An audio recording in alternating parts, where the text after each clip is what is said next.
Chapitre 6. La chouette. La précipitation de la marche de la chouette, les ardeurs féroces d'une fièvre de rapine et de meurtre qui l'animait encore, avaient empourpré son hideux visage, son œil vert étincelait d'une joie sauvage. Tortillard la suivait sautillant et boitant. Au moment où elle descendait les dernières marches de l'escalier, le fils de Bras-Rouge, par une méchante espièglerie, posa son pied sur les plis traînants de la robe de la chouette. Ce brusque temps d'arrêt fit trébucher la vieille. Ne pouvant se retenir à la rampe, elle tomba sur ses genoux, les deux mains tendues en avant, abandonnant son précieux cabas, d'où s'échappa un bracelet d'or garni d'émeraudes et de perles fines. La chouette, s'étant dans sa chute quelque peu excorié les doigts, ramassa le bracelet qui n'avait pas échappé à la vue perçante de Tortillard, se releva et se précipita furieuse sur le petit boiteux, qui s'approchait d'elle d'un air hypocrite en lui disant « Ah, mon Dieu, le pied vous a donc fourché !» Sans lui répondre, la chouette saisit Tortillard par les cheveux et, se baissant au niveau de sa joue, le mordit avec rage. Le sang jaillit sous sa dent. Chose étrange, Tortillard, malgré sa méchanceté, malgré le ressentiment d'une cruelle douleur, ne poussa pas une plainte, pas un cri. Il essuya son visage ensanglanté et dit en riant d'un air forcé « J'aime mieux que vous m'embrassiez pas si fort une autre fois. » Et la chouette, méchant petit momaque, pourquoi as-tu mis exprès ton pied sur ma robe pour me faire tomber? Moi? Ah, ben par exemple, je vous jure que je ne l'ai pas fait exprès, ma bonne chouette. Plus souvent que votre petit Tortillard aurait voulu vous faire du mal. Il vous aime trop pour cela. Vous avez beau le battre, le brusquer, le mordre, il vous est attaché comme le pauvre petit chien l'est à son maître, dit l'enfant d'une voix pateline et doucereuse. Trompée par l'hypocrisie de Tortillard, la chouette le crut et lui répondit « À la bonne heure. Si je t'ai mordu à tort, ce sera pour toutes les autres fois que tu l'auras mérité, brigand. Allons, vive la joie. Aujourd'hui, je n'ai pas de rancune. Où est ton filou de père? » « Dans la maison. Voulez-vous que j'aille le chercher? » « Non, les Martials sont-ils venus? » « Pas encore. » « Alors j'ai le temps de descendre chez Fourline. J'ai à lui parler, au vieux sans yeux. » « Vous allez au caveau de maître d'école, dit Tortillard en dissimulant à peine une joie diabolique. « Qu'est-ce que ça te fait? »« À moi? Oui, tu m'as demandé cela d'un drôle d'air. »« Parce que je pense à quelque chose de drôle. »« Quoi? » ?»« C'est que vous devriez bien au moins lui apporter un jeu de cartes pour le désennuyer, reprit Tortillard d'un air narquois. Ça le changerait un peu. Il ne joue qu'à être mordu par les rats. À ce jeu-là, il gagne toujours et à la fin, ça lasse. La chouette rit aux éclats de ce lazzi et dit au petit boiteux « Amour de momaque à sa maman, je ne connais pas un moutard pour avoir déjà plus de vis que ce gueux-là. Va chercher une chandelle, tu m'éclaireras pour descendre chez Fourline et tu m'aideras à ouvrir sa porte. Tu sais bien qu'à moi toute seule, je ne peux pas seulement la pousser. » « Ah bien non, il fait trop noir dans la cave, dit Tortillard en hochant la tête. »« Comment? Comment? Toi qui es mauvais comme un démon, tu serais poltron? Je voudrais bien voir ça. Allons, va vite, et dis à ton père que je vais revenir tout à l'heure, que je suis avec Fourline, que nous causons de la publication des bans pour notre mariage. Hé, hé, ajouta le monstre en ricanant. Voyons, dépêche-toi, tu seras garçon de noces.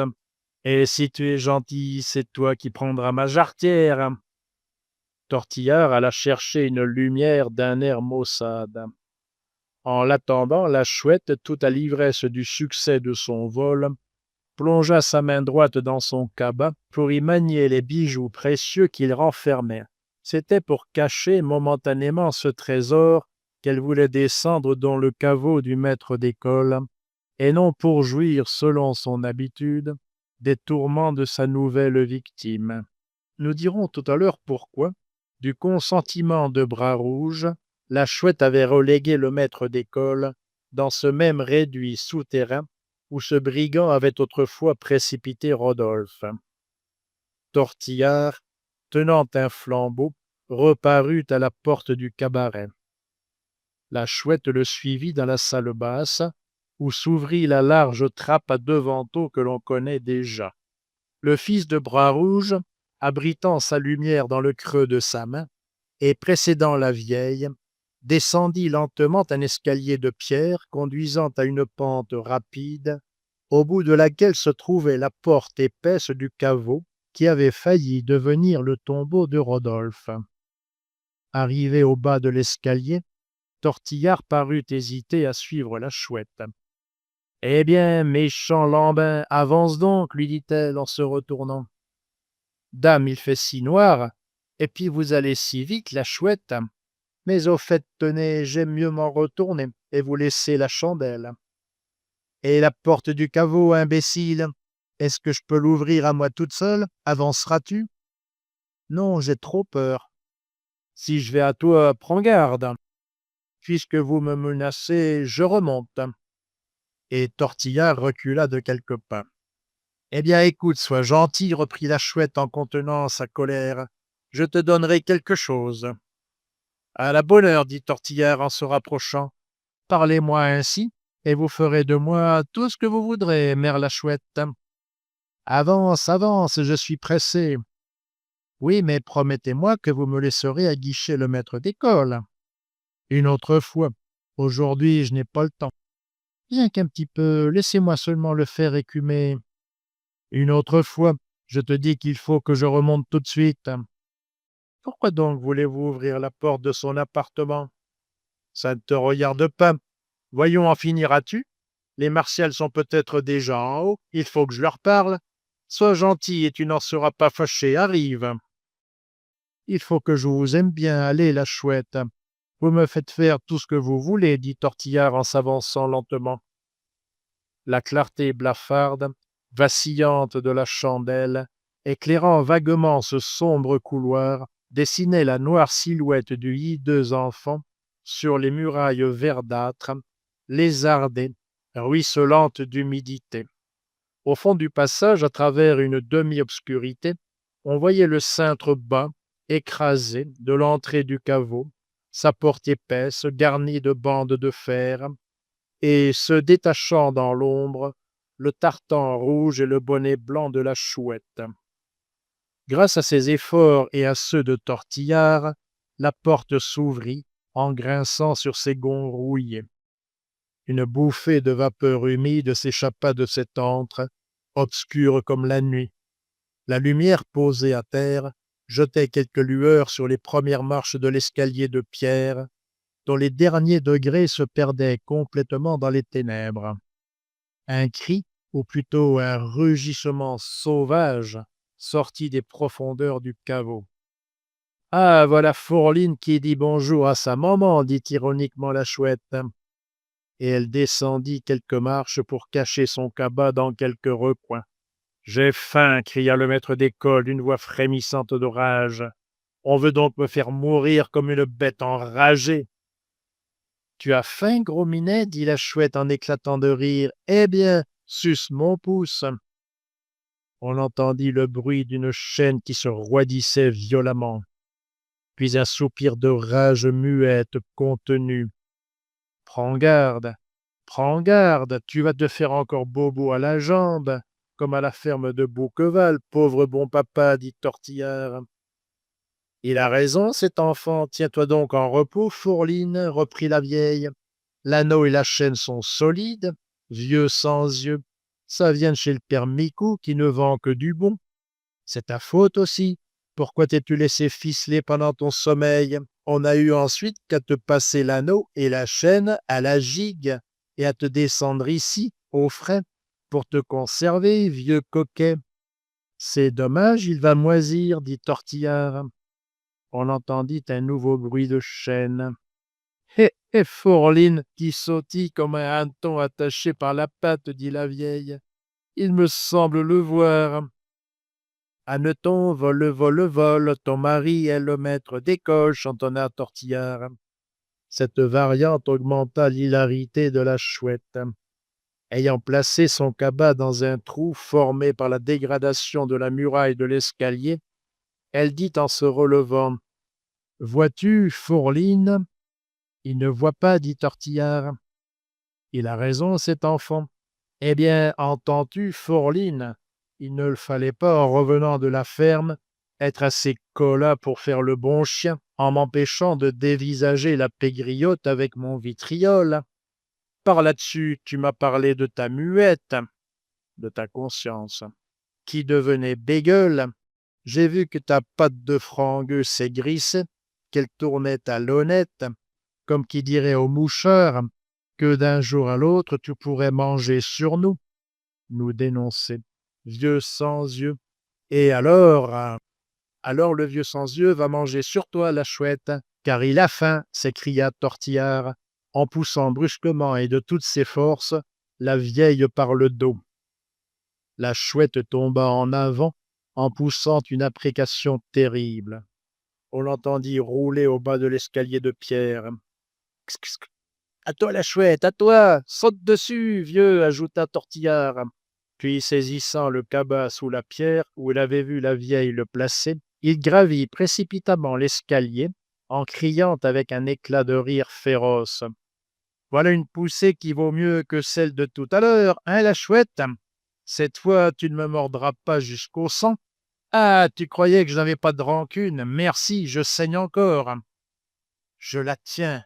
Oh, je la tiens !» cria le maître d'école du fond du caveau. « Si tu la tiens, vieux, pars à deux, dit Tortillard en ricanant. » Et il s'arrêta sur la dernière marche de l'escalier. « Au secours !» cria la chouette d'une voix strangulée. « Merci, Tortillard, reprit le maître d'école, merci. » Et on l'entendit pousser une aspiration de joie effrayante. « Oh, je te pardonne le mal que tu m'as fait. Et pour ta récompense, tu vas l'entendre chanter, la chouette. Écoute-la bien, l'oiseau de mort. »« Bravo, me voilà aux premières loges, dit Tortillard en s'asseyant au haut de l'escalier. » Chapitre 7. Le caveau. Tortillard, assis sur la première marche de l'escalier, éleva sa lumière pour tâcher d'éclairer l'épouvantable scène qui allait se passer dans les profondeurs du caveau. Mais les ténèbres étaient trop épaisses. Une si faible clarté ne put les dissiper. Le fils de Bras-Rouge ne distingua rien. La lutte du maître d'école et de la chouette était sourde, acharnée, sans un mot, sans un cri. Seulement de temps à autre on entendait l'aspiration bruyante ou le souffle étouffé qui accompagne toujours des efforts violents et contenus. Tortillard, assis sur le degré de pierre, se mit alors à frapper des pieds avec cette cadence particulière aux spectateurs, impatient de voir commencer le spectacle, puis il poussa ce cri familier aux habitués du paradis des théâtres du boulevard : « Hé, la toile, la pièce, la musique !»« Oh, je te tiendrai comme je veux, » murmura le maître d'école au fond du caveau. « Et tu vas... » Un mouvement désespéré de la chouette l'interrompit. Elle se débattait avec l'énergie que donne la crainte de la mort. « Plus haut, on n'entend pas !» cria Tortillard. « Tu as beau me dévorer la main, je te tiendrai comme je le veux, » reprit le maître d'école. Puis, ayant sans doute réussi à contenir la chouette, il ajouta : « C'est cela, maintenant, écoute. » « Tortillard, appelle ton père !» cria la chouette d'une voix haletante, épuisée. « Au secours, au secours !»« À la porte, la vieille, elle empêche d'entendre, » dit le petit boiteux en éclatant de rire. « À bas la cabale !»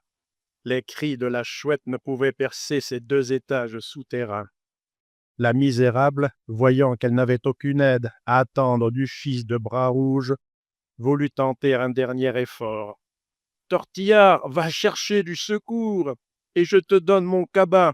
Il est plein de bijoux, il est là, sous une pierre. » « Que ça de générosité, merci madame. Est-ce que je l'ai pas déjà, ton cabas? Tiens, entends-tu comme ça clique dedans ?» dit Tortillard en le secouant. « Mais par exemple, Donne-moi tout de suite pour 2 sous de galettes chaudes, et je vas chercher papa. Aie pitié de moi, et je... » La chouette ne put continuer.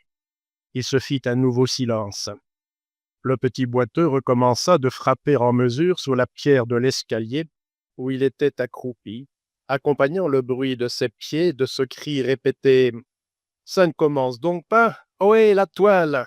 Où j'en fais des faux cols, la pièce, la musique! » De cette façon, la chouette, tu ne pourras plus m'étourdir de tes cris, répondit le maître d'école, après quelques minutes, pendant lesquelles il parvint sans doute à bâillonner la vieille. Tu sens bien, reprit-il d'une voix lente et creuse, que je ne veux pas en finir tout de suite. Torture pour torture, tu m'as assez fait souffrir. Il faut que je te parle longuement avant de te tuer, oui, longuement. Ça va être affreux pour toi. Quelle agonie, hein? Ah, ça, pas de bêtises, vieux, s'écria Tortillard en se levant à demi. Corrige-la, mais ne lui fais pas trop de mal. Tu parles de la tuer. C'est une frime, n'est-ce pas? Je tiens ma chouette, je te l'ai prêtée, mais tu me la rendras. Ne me l'abîme pas. Je ne veux pas qu'on me détruise ma chouette, ou sans ça je vais chercher papa. Sois tranquille, elle n'aura que ce qu'elle mérite. Une leçon profitable, dit le maître d'école pour rassurer Tortillard, craignant que le petit boiteux n'allât chercher du secours. À la bonne heure, bravo! Voilà la pièce qui va commencer, dit le fils de Bras-Rouge, qui ne croyait pas que le maître d'école menaçât sérieusement les jours de l'horrible vieille. Causons donc, la chouette, reprit le maître d'école d'une voix calme. D'abord, vois-tu, depuis ce rêve de la ferme de Bouqueval, qui m'a remis sous les yeux tous nos crimes, depuis ce rêve qui a manqué de me rendre fou, qui me rendra fou, car dans la solitude, dans l'isolement profond où je vis, toutes mes pensées viennent malgré moi aboutir à ce rêve, il s'est passé en moi un changement étrange. Oui, j'ai eu horreur de ma férocité passée. D'abord, je ne t'ai pas permis de martyriser la goualeuse. Cela n'était rien encore. En m'enchaînant ici dans cette cave, en m'y faisant souffrir le froid et la faim, mais en me délivrant de ton obsession, tu m'as laissé tout à l'épouvante de mes réflexions. Oh, tu ne sais pas ce que c'est que d'être seul, toujours seul, avec un voile noir sur les yeux, comme m'a dit l'homme implacable qui m'a puni. Cela est effrayant. Vois donc, c'est dans ce caveau que je l'avais précipité pour le tuer, et ce caveau est le lieu de mon supplice. Il sera peut-être mon tombeau. Je te le répète que cela est effrayant. Tout ce que cet homme m'a prédit s'est réalisé. Il m'avait dit, tu as abusé de ta force, tu seras le jouet des plus faibles. Cela a été. Il m'avait dit, désormais séparé du monde extérieur, face à face avec l'éternel souvenir de tes crimes, un jour tu te repentiras de tes crimes.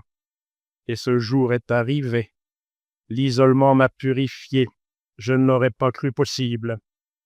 Une autre preuve que je suis peut-être moins scélérat qu'autrefois, c'est que j'éprouve une joie infinie à te tenir là, monstre, non pour me venger, moi, mais pour venger nos victimes. Oui, j'aurais accompli un devoir, quand de ma propre main, j'aurais puni ma complice. Une voix me dit que si tu étais tombé plus tôt en mon pouvoir, bien du sang n'aurait pas coulé sous tes coups. J'ai maintenant horreur de mes meurtres passés. Et pourtant, ne trouves-tu pas cela bizarre? C'est sans crainte. C'est avec sécurité que je vais commettre sur toi un meurtre affreux avec des raffinements affreux. Dis, conçois-tu cela? Bravo, bien joué, vieux sans yeux, ça chauffe, s'écria Tortillard en applaudissant. Tout ça, c'est toujours pour rire. Toujours pour rire, reprit le maître d'école d'une voix creuse. Tiens-toi donc, la chouette. Il faut que je finisse de t'expliquer comment peu à peu j'en suis venu à me repentir. Cette révélation te sera odieuse, cœur endurci, et elle te prouvera aussi combien je dois être impitoyable dans la vengeance que je veux exercer sur toi au nom de nos victimes. Il faut que je me hâte. La joie de te tenir là me fait bondir le sang. mes tempes battent avec violence, comme lorsqu'à force de penser aux rêves, ma raison s'égare. Peut-être une de mes crises va-t-elle venir, mais j'aurai le temps de te rendre les approches de la mort effroyable en te forçant de m'entendre. Hardi la chouette, cria Tortillard. Hardi à la réplique. Tu ne sais donc pas ton rôle. Alors, dis au boulanger de te le souffler, ma vieille. Oh, tu auras beau te débattre et me mordre, reprit le maître d'école, après un nouveau silence. Tu ne m'échapperas pas. Tu m'as coupé les doigts jusqu'aux os, mais je t'arrache la langue si tu bouges. Continuons de causer. En me trouvant seul, toujours seul dans la nuit et dans le silence, j'ai commencé par éprouver les accès de rage furieuse, impuissante. Pour la première fois, ma tête s'est perdue. Oui, quoiqu'éveillé, j'ai revu le rêve, tu sais, le rêve, le petit vieillard de la rue du Roule, la femme noyée, le marchand de bestiaux, et toi, planant au-dessus de ces fantômes. Je te dis que cela est effrayant.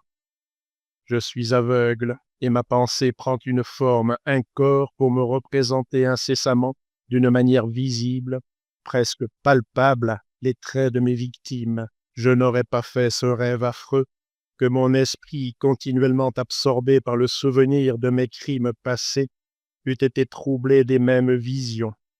Sans doute, lorsqu'on est privé de la vue, les idées obsédantes s'imaginent presque matériellement dans le cerveau. Pourtant, quelquefois, à force de les contempler avec une terreur résignée, il me semble que ces spectres menaçants ont pitié de moi. Ils pâlissent, s'effacent et disparaissent. Alors je crois me réveiller d'un songe funeste. Mais je me sens faible, abattu, brisé. Et le croirais-tu? Oh, comme tu vas rire, la chouette. Je pleure, entends-tu? Je pleure. Tu ne ris pas? Mais ris donc, ris donc. La chouette poussa un gémissement sourd et étouffé. Plus haut, cria Tortillard, on n'entend pas. Oui, reprit le maître d'école, je pleure car je souffre. Et la fureur est vaine. Je me dis, demain, après-demain, toujours, je serai en proie aux mêmes accès de délire et de morne désolation. Quelle vie! Oh, quelle vie! Et je n'ai pas choisi la mort plutôt que d'être enseveli vivant dans cet abîme que creuse incessamment ma pensée. Aveugle, solitaire et prisonnier, qui pourrait me distraire de mes remords? Rien, rien. Quand les fantômes cessent un moment de passer et de repasser sur le voile noir que j'ai devant les yeux, ce sont d'autres tortures. Ce sont des comparaisons écrasantes. Je me dis, si j'étais resté honnête homme, à cette heure je serais libre, tranquille, heureux, aimé et honoré des miens, au lieu d'être aveugle et enchaîné dans ce cachot, à la merci de mes complices. Hélas, le regret du bonheur perdu par un crime est un premier pas vers le repentir. Et quand au repentir se joint une expiation d'une effrayante sévérité, une expiation qui change votre vie en une longue insomnie remplie d'hallucinations vengeresses ou de réflexions désespérées, peut-être alors le pardon des hommes succède au remords et à l'expiation. « Prends garde, vieux !» cria Tortillard. « Tu manges dans le rôle à monsieur Mouessard, connu, connu !» Le maître d'école n'écouta pas le fils de Bras-Rouge. « Cela t'étonne de m'entendre parler ainsi, la chouette ?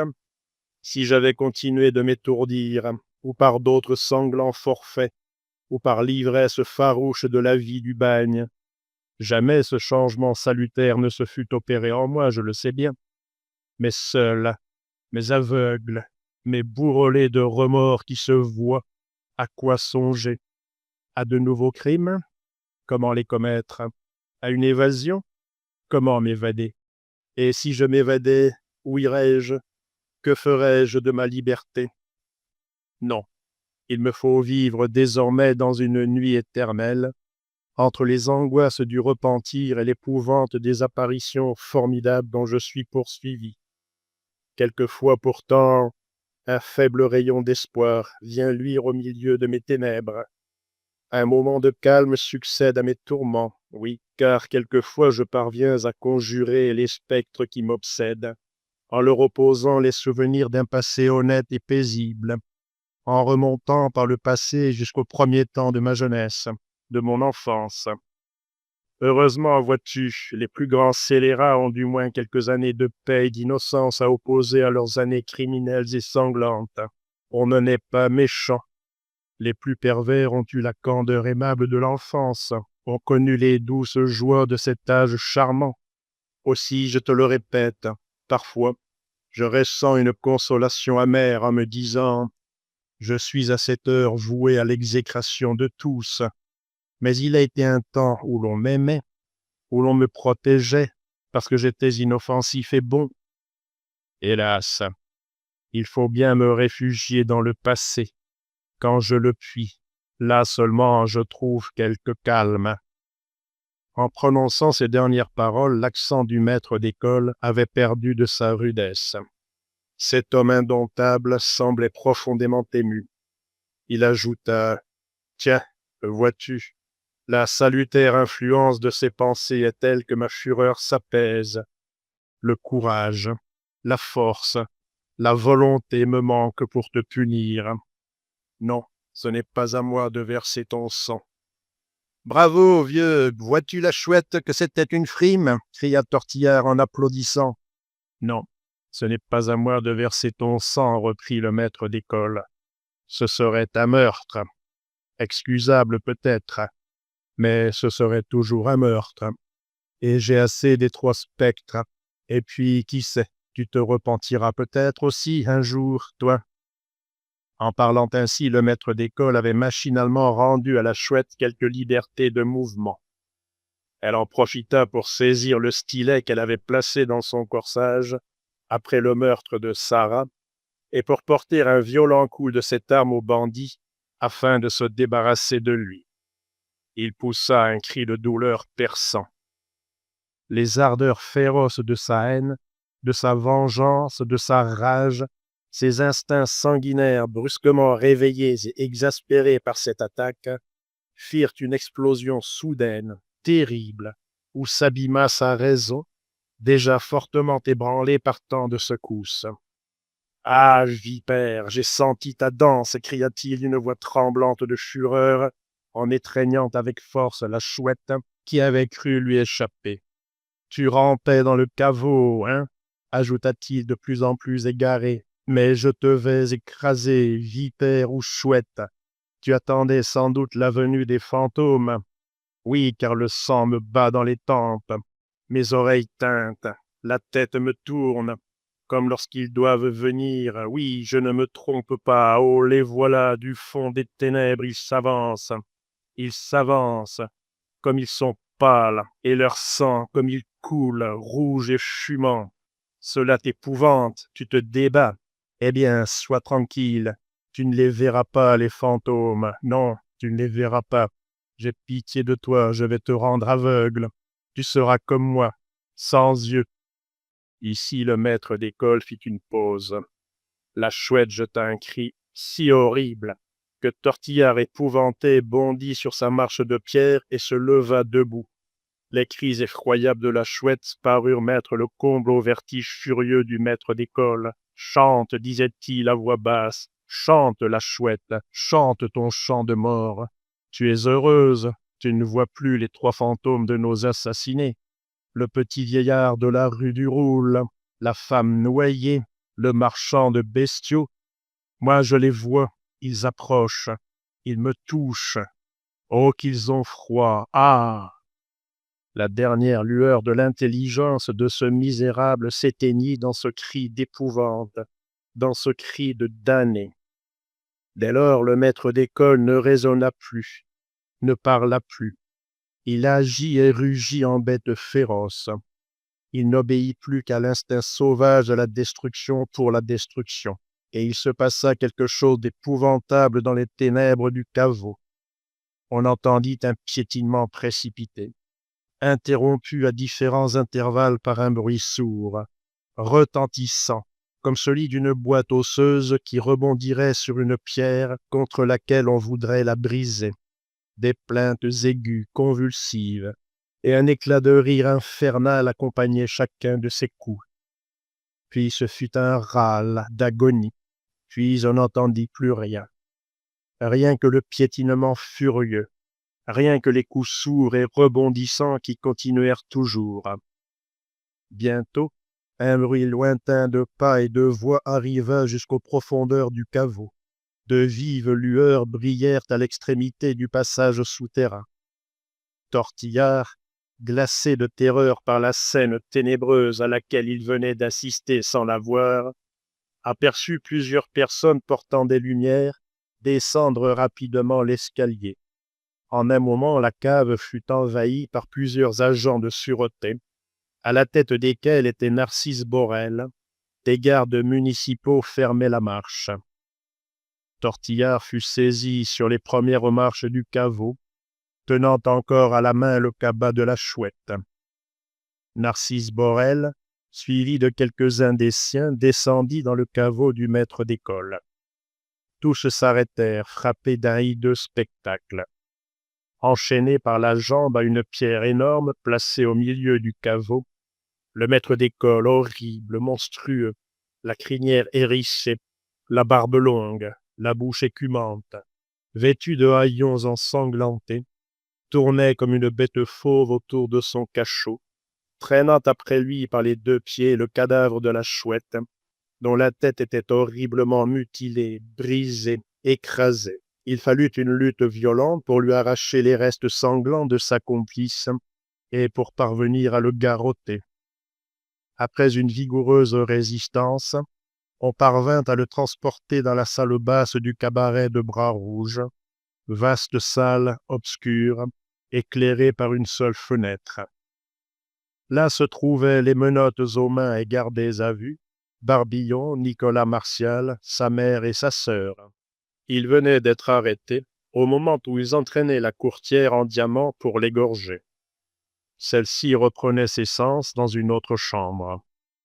Étendu sur le sol et contenu à peine par 2 agents, le maître d'école, légèrement blessé au bras par la Chouette, mais complètement insensé, soufflait, mugissait comme un taureau qu'on abat.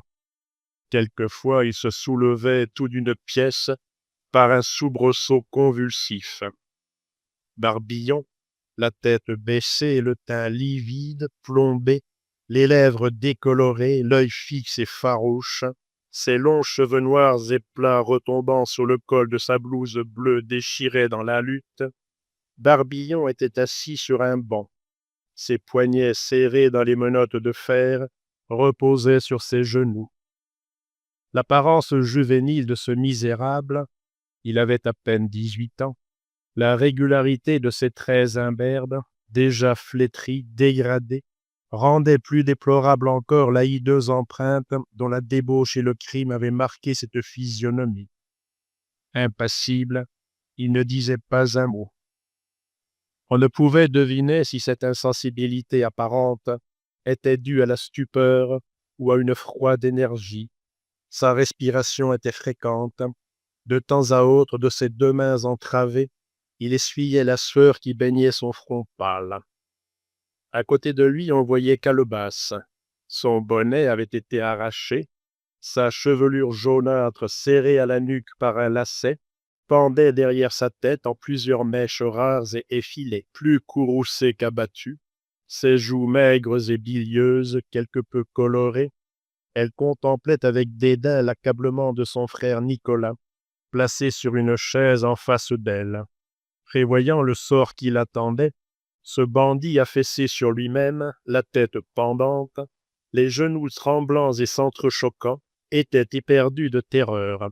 Ses dents claquaient convulsivement, il poussait de sourds gémissements.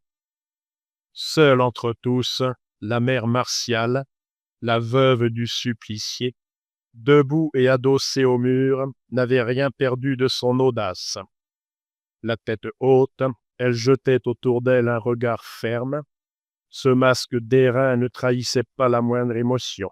Pourtant, à la vue de Bras-Rouge, que l'on ramenait dans la salle basse après l'avoir fait assister à la minutieuse perquisition que le commissaire et son greffier venaient de faire dans toute la maison. Pourtant, à la vue de Bras-Rouge, disons-nous, les traits de la veuve se contractèrent malgré elle. Ses petits yeux ordinairement ternes s'illuminèrent comme ceux d'une vipère en furie.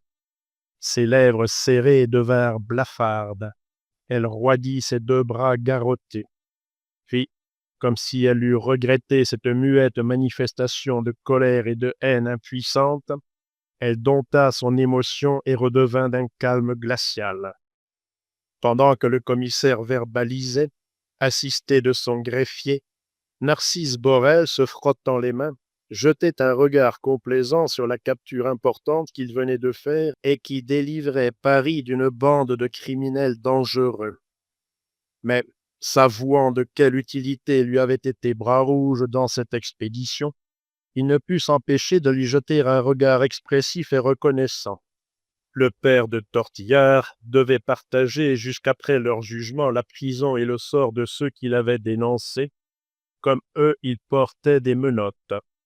Plus qu'eux encore, il avait l'air tremblant, consterné, grimaçant de toute sa force, sa figure de fouine, pour lui donner une expression désespérée, poussant des soupirs lamentables.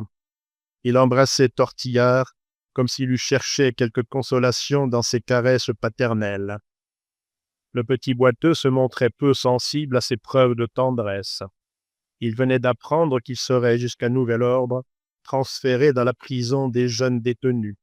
« Quel malheur de quitter mon fils chéri !» s'écria Bras-Rouge, en feignant l'attendrissement. « C'est nous 2 qui sommes les plus malheureux, mère Martial, car on nous sépare de nos enfants. » La veuve ne put garder plus longtemps son sang-froid. Ne doutant pas de la trahison de Bras-Rouge qu'elle avait pressentie, elle s'écria « J'étais bien sûr que tu avais vendu mon fils de Toulon. Tiens, Judas !» Et elle lui cracha à la face.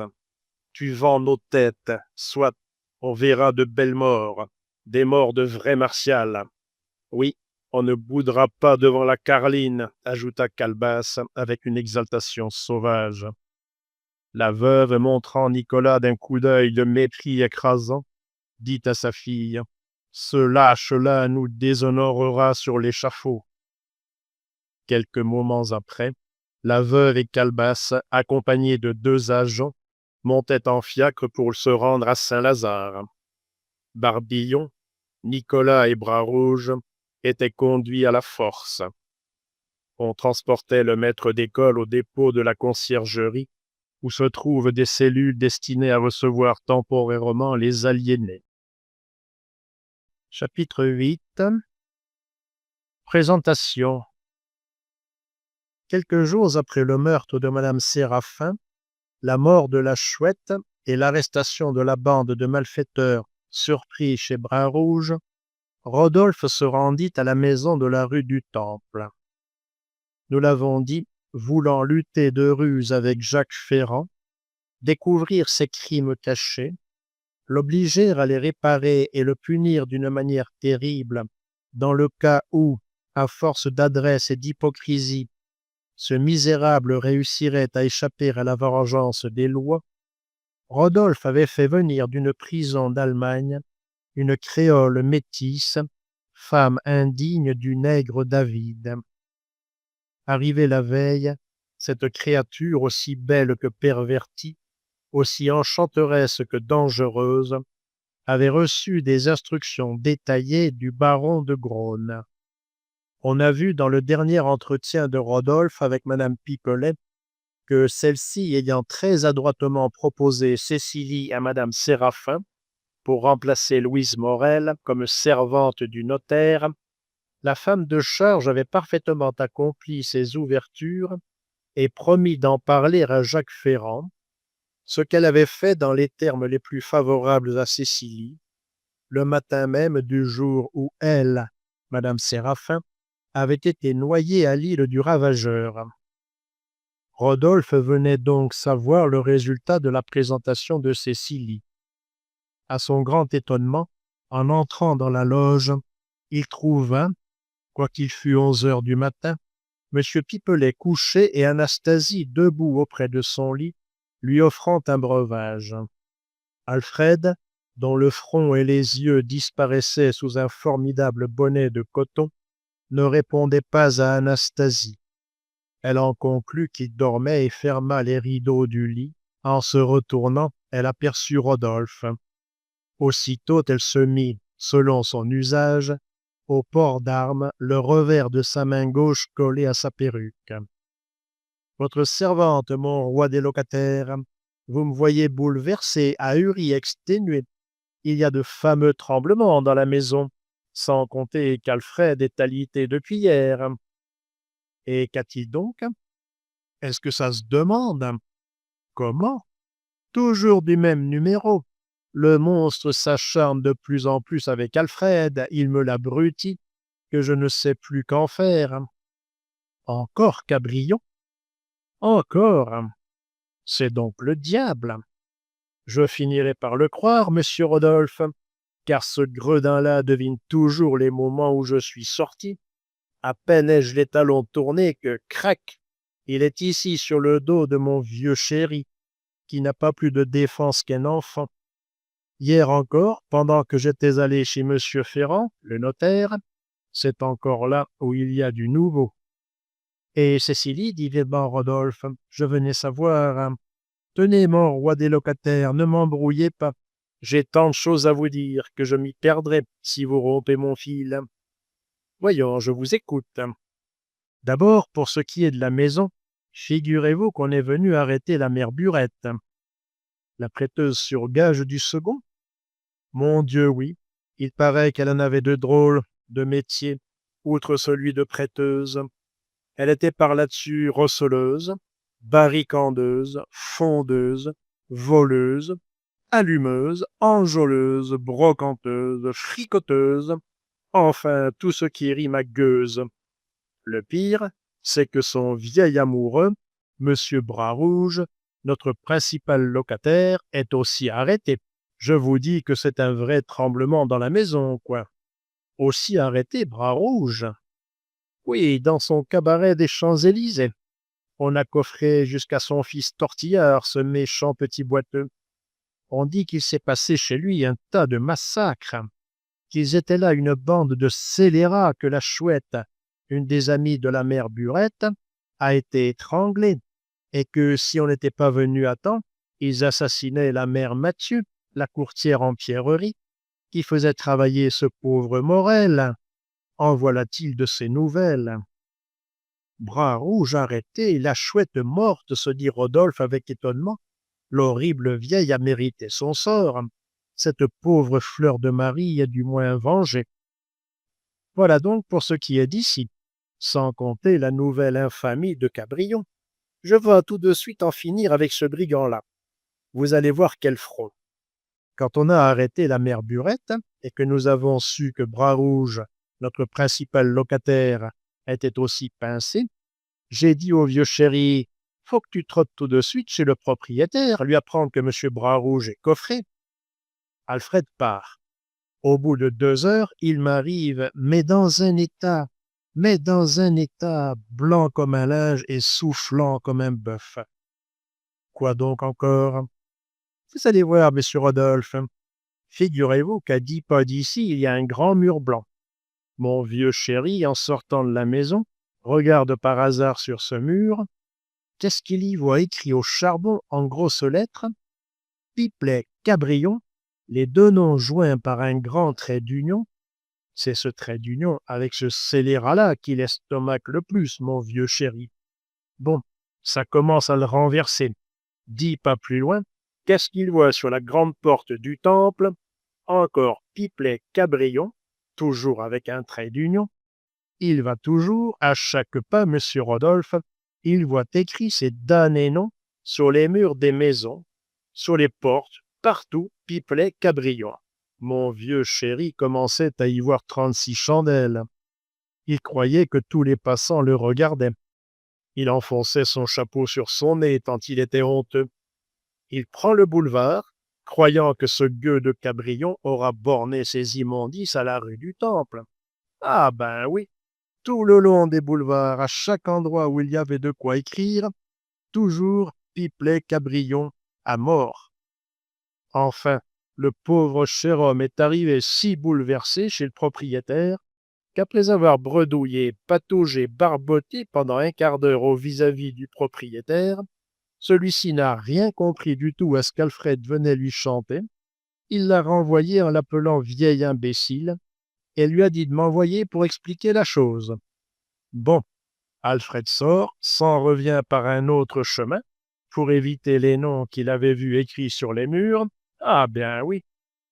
Encore Pipelet et Cabrion. Comme vous dites, mon roi des locataires, de façon que le pauvre cher homme m'est arrivé ici, abruti, ahuri, voulant s'exiler. Il me raconte l'histoire. Je le calme comme je peux, je le laisse et je pars avec mademoiselle Cécilie pour aller chez le notaire, avant d'aller chez le propriétaire. Vous croyez que c'est tout? Joliment. À peine avais-je le dos tourné que ce cabrion, qui avait guetté ma sortie, eut le front d'envoyer ici 2 grandes drôlesses qui se sont mises aux trousses d'Alfred. Tenez, les cheveux m'en dressent sur la tête. Je vous dirai cela tout à l'heure. Finissons du notaire. Je pars donc en fiacre avec mademoiselle Cécilie, comme vous me l'aviez recommandé. Elle avait son joli costume de paysanne allemande, vu qu'elle arrivait, et qu'elle n'avait pas eu le temps de s'en faire un autre, ainsi que je devais le dire à monsieur Ferrand. Vous me croirez si vous voulez, mon roi des locataires. J'ai vu bien des jolies filles. Je me suis vu moi-même dans mon printemps. Mais jamais je n'ai vu, moi comprise, une jeunesse qui puisse approcher à 5 pics de Cécilie. Elle a surtout dans le regard de ces grands scélérats d'yeux noirs quelque chose, quelque chose. Enfin, on ne sait pas ce que c'est. Mais pour sûr, il y a quelque chose qui vous frappe. Quels yeux! Enfin, tenez, Alfred n'est pas suspect. Eh bien, la première fois qu'elle l'a regardé, il est devenu rouge comme une carotte, ce pauvre vieux chéri. Et pour rien au monde, il n'aurait voulu fixer la donzelle une seconde fois. Il en a eu pour 1 heure à se trémousser sur sa chaise, comme s'il avait été assis sur des orties. Il m'a dit après qu'il ne savait pas comment ça se faisait, mais que le regard de Cécilie lui avait rappelé toutes les histoires de cet effronté de Bradamanti sur les sauvagesses qui le faisaient tant rougir, ma vieille bégueule d'Alfred. Mais le notaire. M'y voilà, monsieur Rodolphe. Il était environ 7 heures du soir quand nous arrivons chez monsieur Ferrand. Je dis au portier d'avertir son maître que c'est madame Pipelet qui est là avec la bonne dont madame Séraphin lui a parlé et qu'elle lui a dit d'amener. Là-dessus, le portier pousse un soupir et me demande si je sais ce qui est arrivé à madame Séraphin. Je lui dis que non. Ah, monsieur Rodolphe, en voilà encore un autre tremblement. Quoi donc? La Séraphin s'est noyée dans une partie de campagne qu'elle avait été faire avec une de ses parentes.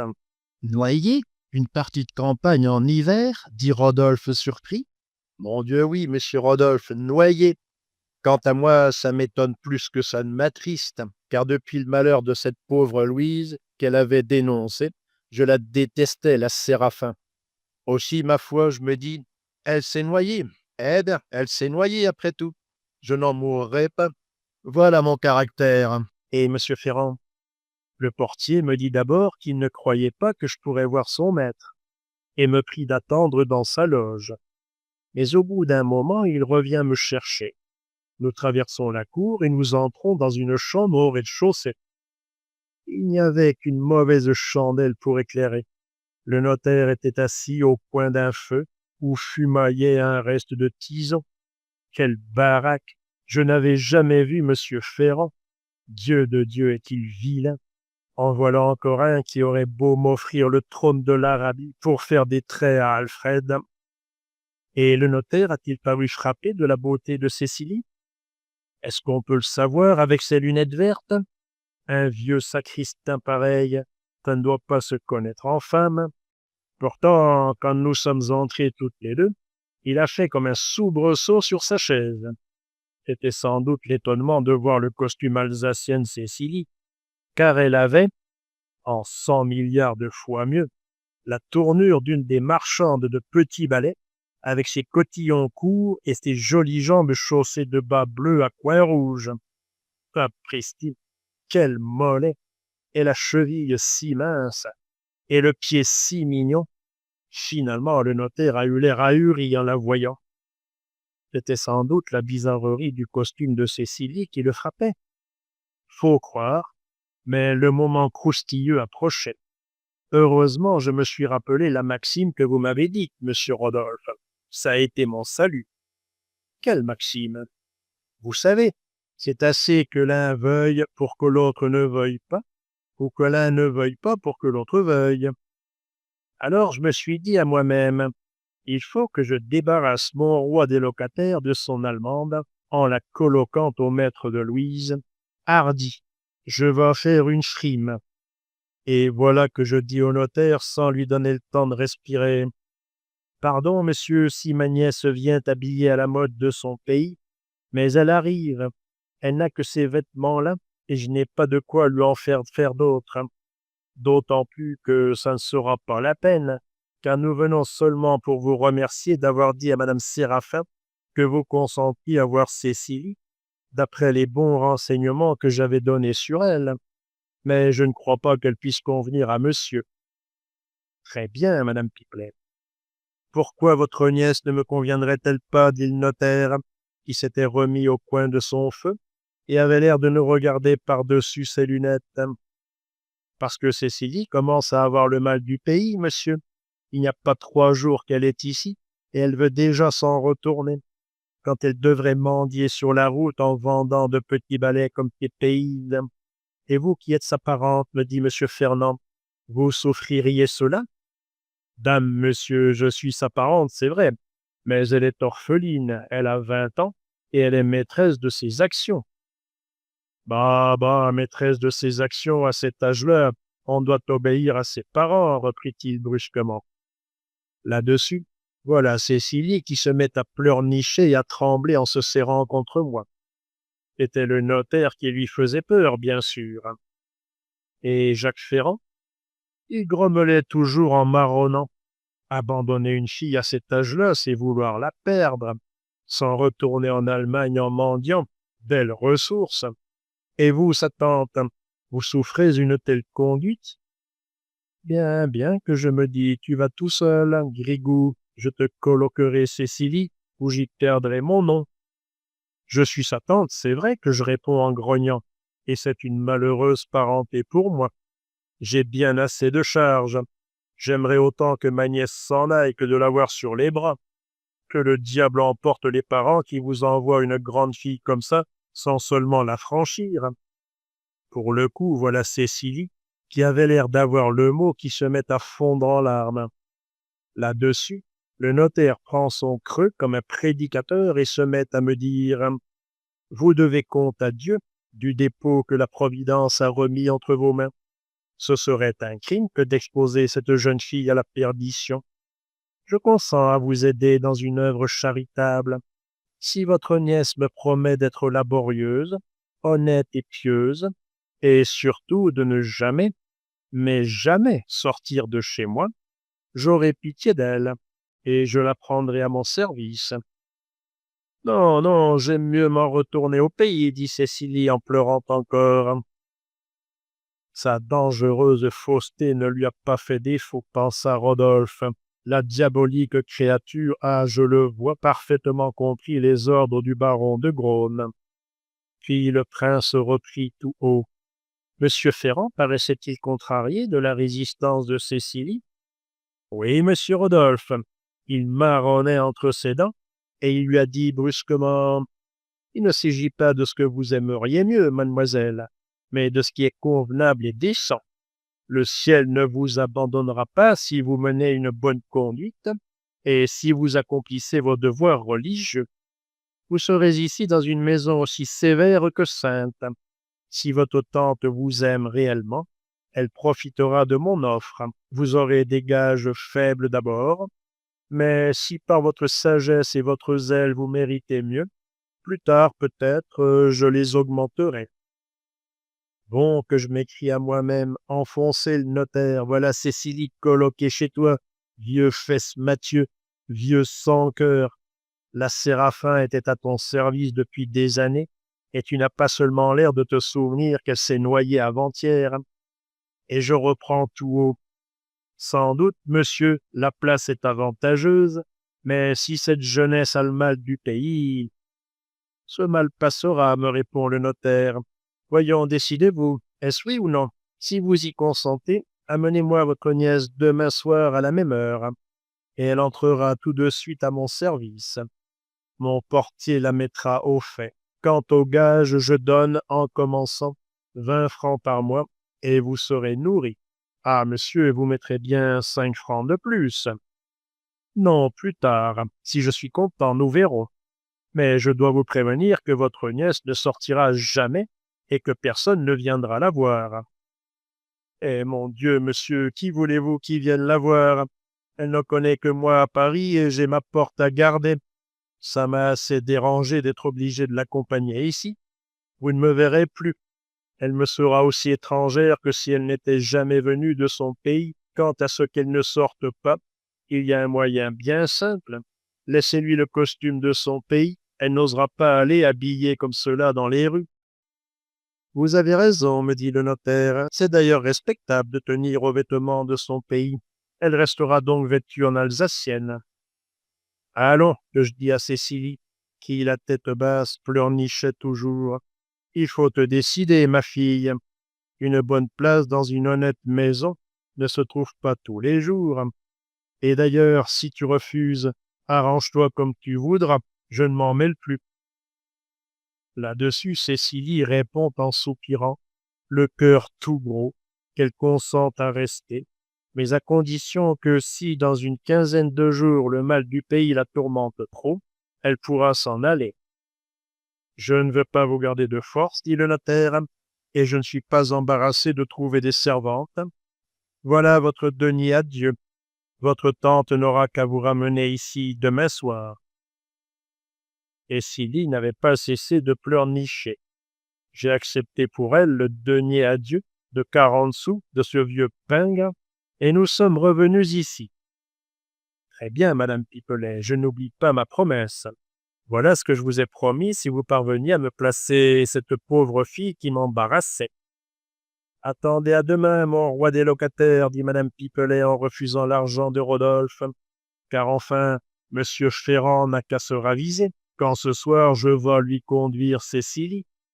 Je ne crois pas qu'il se ravise, mais où est-elle? Dans le cabinet qui dépend de l'appartement du commandant. Elle n'en bouge pas d'après vos ordres. Elle a l'air résignée, comme un mouton, quoiqu'elle ait des yeux. Ah, quels yeux! Mais à propos du commandant, est-il intrigant? Lorsqu'il est venu lui-même surveiller l'emballement de ses meubles, est-ce qu'il ne m'a pas dit que s'il venait ici des lettres adressées à une madame Vincent, c'était pour lui, et de les lui envoyer rue Mondovie numéro 5? Il se fait écrire sous un nom de femme, ce bel oiseau? Comme c'est malin. Mais ce n'est pas tout. Est-ce qu'il n'a pas eu l'effronterie de me demander ce qu'était devenu son bois? Votre bois? Pourquoi donc pas votre forêt tout de suite? Que je lui ai répondu. Tiens, c'est vrai, pour 2 mauvaises voix de rien du tout, une de flottée et une de neuf, car il n'avait pas pris tout bois neuf, le Gripsou. Fait-il son embarras, son bois? Je l'ai brûlé, votre bois, que je lui dis, pour sauver vos effets de l'humidité. Sans cela, il aurait poussé des champignons sur votre culotte brodée et sur votre robe de chambre de verre luisant, que vous avez mise joliment souvent pour le roi de Prusse, en attendant cette petite dame qui se moquait de vous. Un gémissement sourd et plaintif d'Alfred interrompit madame Pipelet. Voilà le vieux chéri qui rumine, il va s'éveiller. Vous permettez, mon roi des locataires? J'ai d'ailleurs encore quelques renseignements à vous demander. Eh bien, vieux chéri, comment ça va-t-il? Demanda madame Pipelet à son mari, en ouvrant ses rideaux. Voilà monsieur Rodolphe. Il sait la nouvelle infamie de Cabrion. Il te plaint de tout son cœur. Ah, monsieur, dit Alfred en tournant languissamment sa tête vers Rodolphe. Cette fois, je n'en relèverai pas. Le monstre m'a frappé au cœur. Je suis l'objet des brocards de la capitale. Mon nom se lit sur tous les murs de Paris, accolé à celui de ce misérable. Pipelet, Cabrion, avec un énorme trait d'union, monsieur, un trait d'union, moi, uni à cet infernal polisson aux yeux de la capitale de l'Europe. Monsieur Rodolphe sait cela, mais ce qu'il ne sait pas, c'est ton aventure d'hier soir avec ces deux grandes drôlesses. Ah, monsieur, il avait gardé sa plus monstrueuse infamie pour la dernière. Celle-là a passé toutes les bornes, dit Alfred d'une voix dolente. Voyons, mon cher monsieur Pipelet, racontez-moi ce nouveau malheur. Tout ce qu'il m'a fait jusqu'à présent n'était rien auprès de cela, monsieur. Il est arrivé à ses fins, grâce aux procédés les plus honteux. Je ne sais si je vais avoir la force de vous faire ce narrer. La confusion, la pudeur m'entraveront à chaque pas. Monsieur Pipelet, s'étant mis péniblement sur son séant, croisa pudiquement les revers de son gilet de laine et commença en ces termes. Mon épouse venait de sortir. Absorbée dans l'amertume que me causait la nouvelle prostitution de mon nom écrit sur tous les murs de la capitale, je cherchais à me distraire en m'occupant d'un ressemelage d'une botte 20 fois reprise et 20 fois abandonnée grâce aux opiniâtres persécutions de mon bourreau. J'étais assis devant une table lorsque je vois la porte de ma loge s'ouvrir et une femme entrer. Cette femme était enveloppée d'un manteau à capuchon. Je me soulevai honnêtement de mon siège et je posai la main à mon chapeau. À ce moment, une seconde femme, aussi enveloppée d'un manteau à capuchon, entre dans ma loge et ferme la porte en dedans. Quoiqu'étonné de la familiarité de ce procédé et du silence que gardaient les deux femmes, je me ressoulève de ma chaise et je reporte la main à mon chapeau. Alors, monsieur, non, non, je ne pourrai jamais. Ma pudeur se révolte. Voyons, vieille bégueule, nous sommes entre hommes, va donc. Alors, reprit Alfred en devenant cramoisi, les manteaux tombent, et qu'est-ce que je vois? Deux espèces de sirènes ou de nymphes, sans autre vêtement qu'une tunique de feuillage, la tête aussi couronnée de feuillage. J'étais pétrifié. Alors toutes deux s'avancent vers moi, en me tendant leurs bras, comme pour m'engager à m'y précipiter. Les coquines, dit Anastasie. Les avances de ces impudiques me révoltèrent, reprit Alfred, animé d'une chaste indignation. Et selon cette habitude, qui ne m'abandonne jamais dans les circonstances les plus critiques de ma vie, je restai complètement immobile sur ma chaise. Alors, profitant de ma stupeur, les deux sirènes s'approchent avec une espèce de cadence, en faisant des ronds de jambes et en arrondissant les bras. Je m'immobilise de plus en plus. Elles m'atteignent, elles m'enlacent. Enlacer un pauvre homme d'âge et marier les gredines. Ah, si j'avais été là, avec mon manche à balai, s'écria Anastasie. Je vous en aurais donné de la cadence et des ronds de jambes gourgandines. Quand je me sens enlacé, reprit Alfred, mon sang ne fait qu'un tour. J'ai la petite mort. Alors l'une des sirènes, la plus effrontée, une grande blonde, se penche sur mon épaule, m'enlève mon chapeau et me met le chef à nu, toujours en cadence, avec des rondes jambes et en arrondissant les bras. Alors sa complice, tirant une paire de ciseaux de son feuillage, rassemble en une énorme mèche tout ce qui me restait de cheveux derrière la tête, et me coupe le tout, monsieur, le tout, toujours avec des rondes jambes. Puis elle dit en chantonnant et en cadençant « C'est pour Cabrion », et l'autre impudique de répéter en chœur « Et pour Brion, c'est pour Cabrion ». Après une pause accompagnée d'un soupir douloureux, Alfred reprit. Pendant cette impudente spoliation, je lève les yeux et je vois coller aux vitres de la loge la figure infernale de Cabrion avec sa barbe et son chapeau pointu. Il riait, il était hideux. Pour échapper à cette vision odieuse, je ferme les yeux. Quand je les ai rouverts, tout avait disparu. Je me suis retrouvé sur ma chaise, le chef à nu et complètement dévasté. Vous le voyez, monsieur, Cabrion est arrivé à ses fins à force de ruse, d'opiniâtreté et d'audace. Et par quels moyens, mon Dieu! Il voulait me faire passer pour son ami. Il a commencé par afficher ici que nous faisions commerce d'amitié ensemble. Non content de cela, à cette heure, mon nom est accolé au sien sur tous les murs de la capitale, avec un énorme trait d'union. Il n'y a pas à cette heure un habitant de Paris qui mette en doute mon intimité avec ce misérable. Il voulait de mes cheveux, il en a. Il les a tous, grâce aux exactions de ces sirènes effrontées. Maintenant, monsieur, vous le voyez, il ne me reste qu'à quitter la France, ma belle France, où je croyais vivre et mourir. Et Alfred se jeta à la renverse sur son lit, en joignant les mains. Mais au contraire, vieux chéri, maintenant qu'il a de tes cheveux, il te laissera tranquille. Me laisser tranquille, s'écria M. Pipelet avec un soubresaut convulsif. Mais tu ne le connais pas, il est insatiable. Maintenant, qui sait ce qu'il voudra de moi? Rigolette, paraissant à l'entrée de la loge, mit un terme aux lamentations de M. Pipelet. N'entrez pas, mademoiselle, cria M. Pipelet, fidèle à ses habitudes de chaste susceptibilité. Je suis au lit et en linge. Ce disant, il tira un de ses draps jusqu'à son menton. Rigolette s'arrêta discrètement au seuil de la porte. « Justement, ma voisine, je l'ai chez vous, lui dit Rodolphe.